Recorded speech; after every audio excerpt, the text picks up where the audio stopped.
Welcome back to the deep dive. So you sent over some really interesting stuff this time, training materials about community-based organizations, CBOs, and, well, how they manage their assets. Yeah, it's a crucial area, isn't it? It really is. And it got us thinking about, how these vital organizations, often running on tight budgets, make sure they have every desk, every bit of funding, actually pushes their mission forward.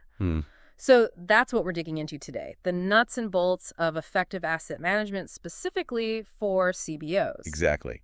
And we should definitely mention up front, this framework we're looking at comes from the Southern Africa Litigation Centre, SALC.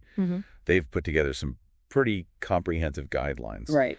Our goal here is really to kind of cut through to the core principles, give folks a shortcut, to understand what SALC sees as best practice for CBO asset management. A shortcut. I like that. Because assets for a CBO, it's a wide range, isn't it? It is. You've got the obvious financial stuff, grants, Yep. donations. Yeah.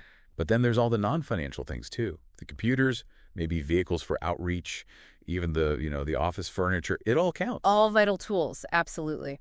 Okay, so let's start right at the beginning. What does asset management actually mean in the CBO context? It's got to be more than just like having a list of stuff. Oh, definitely.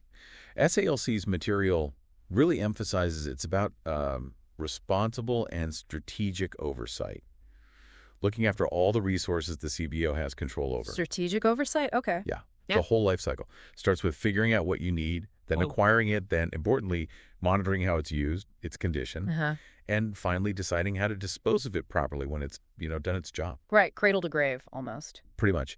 And what's interesting is SALC really pushes for having a specific staff member, someone designated to own this whole process. Accountability. Exactly. Someone to lead on how assets are acquired and used. It makes a huge difference. That makes total sense. You need that single point of responsibility, that sort of resource quarterback.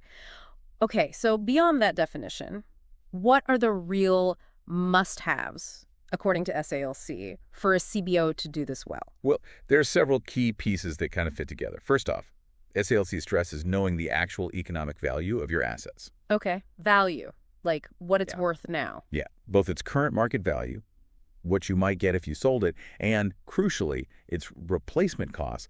What would it actually cost to get a new one? Ah, okay. That's important for planning. Hugely important, not just for insurance, but, for long-term financial planning, deciding whether to repair something or just replace it. Right. Can't make good choices without the numbers. What else is fundamental? A comprehensive asset register. This is absolutely critical. Think of it as the central database for everything. The master list. Exactly. A detailed inventory of every single asset. Yeah. When you bought it, how much it cost, its current condition, maybe its estimated lifespan. And SALC also points out, moving towards automating this data collection and reporting, that can seriously cut down on paperwork. Oh, thank goodness. Less form filling is always good. Always. And it frees people up for more important work. So this ties into maintenance too, right? Moving away from just fixing things when they break. Precisely. SALC really advocates for shifting from that reactive approach, oh no, it's broken, to something more predictive, more proactive. Like checkups. Yeah, exactly. Regular inspections, preventative maintenance, it extends the life of the asset, prevents those costly emergency repairs. Makes sense. And the final piece they highlight here is tracking depreciation regularly. That gradual decrease in value over time. Right, wear and tear, becoming obsolete. Yep. And that's vital for accurate financial reports, understanding the true cost of using that asset over its life. Okay, so that's managing the stuff. But you mentioned financial planning. SALC also emphasizes financial management as like the bedrock. How do those connect? They're completely intertwined. Good financial management provides the whole framework for making smart asset decisions. SALC is really clear. Yeah. You need a comprehensive financial policy. A rule book for the money. Basically, yes. Yeah. Your financial constitution. It lays out how you handle budgeting, your accounting methods, how you report finances. So it's about clear guidelines. Clear guidelines, transparency, accountability. It's not just internal. It signals to donors, to the community, that you're managing resources responsibly. It builds trust. Okay, so the policy sets the rules. How do you make sure they're followed? That comes down to strong financial systems and internal controls, checks and balances, making sure transactions are recorded properly, preventing errors, preventing misuse of funds. Right. Audit trails and things like that. Exactly. And of course, keeping meticulous records. Income, expenses, assets, liabilities, everything needs to be accurately documented. No surprise there. And looking ahead, SALC stresses financial planning and forecasting. You need to anticipate future costs related to your assets replacement, major maintenance, that sort of thing. Got it. Got to know where the money's going and where it needs to go. Okay, back to the physical items for a sec. We talked about the asset register. How does that translate to day-to-day inventory management? So inventory management, the way SALC describes it, is really putting those asset management principles into practice for your tangible stuff. The computers, the chairs. Yep. Maintaining that detailed list we talked about. Right. Tracking an item's journey acquisition. Maybe noting depreciation, eventual disposal. It's not just knowing what you have, but its whole story. And checking on it. Absolutely. Regular physical inspections are key. Making sure things are working, identifying potential issues early. And like we said, SALC emphasizes both proactive maintenance scheduled stuff and having a plan for reactive repairs when things inevitably do break down. Being prepared for both. Makes sense. Now, a lot of CBOs rely heavily on donors. How does managing donors and their funds fit into this asset picture? That's a really critical link. SALC highlights needing a robust donor management system. It's more than just a thank you list. It's about tracking all funding sources, grants, even in-kind donations. But crucially, it's about adhering strictly to any donor requirements or reporting guidelines. Using the money exactly as intended. Exactly. That maintains credibility, keeps donors happy, and ensures continued support. And, of course, protecting donor information, maintaining confidentiality that's non-negotiable for building trust. Trust is key. Okay, what about things going wrong? Risk. How does that factor into protecting assets? Risk management is all about looking ahead, anticipating potential threats. SALC says you need to identify and assess these risks. Could be physical theft or damage. Sure. Could be financial, like fraud, or even digital cyber attacks or a real threat. Definitely. Once you know the risks, you develop strategies to mitigate them, contingency plans. SALC gives examples like putting in security features to prevent hacking or doing regular financial audits. Being proactive about potential problems. Precisely. And getting the right insurance coverage is a big part of that safety net, covering vehicles, equipment, buildings against unforeseen events. A necessary precaution. Now, CBOs don't operate in a vacuum. There are laws, regulations. What does SALC say about compliance? Compliance is absolutely fundamental.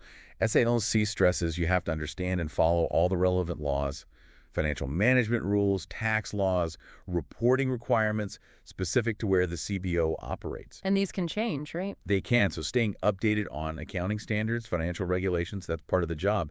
And underpinning all of it is just adhering to ethical, responsible financial practices, transparency, and integrity. Operating legally and ethically. Got it. Last piece, maybe technology. How can tech help CBOs with all this asset management? Oh, tech can be a huge help. SALC points to using the right tools, accounting software, maybe dedicated asset tracking systems, reporting tools to generate documents easily. Streamlining things? Exactly. But with more tech comes the need for security, protecting sensitive financial data, donor data that's paramount. SALC specifically mentions things like strong passwords, features to prevent hacking. It's not optional anymore. Using the tools but locking them down makes perfect sense. Okay, we've covered a lot here, from the definition right through to tech and risk. What's the main takeaway from SALC for CBOs listening? I think the core message is that effective asset management isn't like a side project. It's a systematic, continuous process that's vital for a CBO's long-term health and success. Not a one-off task. Definitely not. It's a cycle. Planning, doing, checking, adjusting. But, and this is important, SALC also emphasizes these are general guidelines. Every CBO is unique. Different needs, different missions, different legal contexts. So they strongly advise CBOs to tailor these principles, make them fit your specific situation. Customize it. Yes. And don't be afraid to seek expert help. Financial professionals, legal counsel, get advice to make sure your procedures are really robust and right for you. So use this as a solid base, but adapt and get help when needed. That's really practical advice. Thinking about everything we've discussed, if a CBO listener wanted to take just one immediate step right now, based on SOC's ideas, what would be the most impactful first move? That's a good question. I'd argue the most foundational step, if it hasn't been done recently, is a thorough review and update of the asset register. Back to the list. Back to the list. Knowing exactly what you have, where it is, what condition it's in, that's at the absolute starting point for managing everything else effectively and strategically. You can't manage what you don't know you have. A clear, practical first step. Excellent.